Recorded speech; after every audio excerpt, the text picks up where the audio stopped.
तो आज हम बात करेंगे कि टाइम पीरियड और फ्रीक्वेंसी एक दूसरे के इन्वर्स क्यों हैं सिंपल पेंडुलम में। तो देखें टाइम पीरियड किसे कहते हैं। टाइम पीरियड उस वक्त को कहते हैं जो कि एक बॉडी को रिक्वायर होता है वन वाइब्रेशन या एक चक्कर कंप्लीट करने के लिए।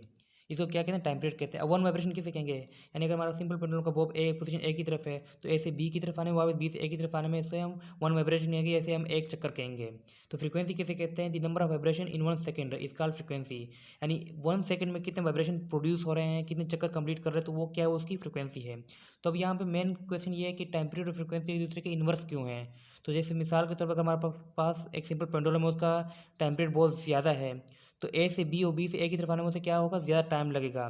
तो जिसके नतीजे में 1 सेकेंड में हमारे पास कम वाइब्रेशन प्रोड्यूस होंगे और हमारी फ्रीक्वेंसी क्या होगी, कम होगी। और अगर हमारी फ्रीक्वेंसी ज़्यादा है तो ज़्यादा फ्रीक्वेंसी का क्या मतलब है कि ये 1 सेकेंड में ज़्यादा वाइब्रेशन प्रोड्यूस हो रहे हैं। तो इसका मतलब ये हुआ कि वन ए से बी और बी से ए की तरफ आने में इसे कम टाइम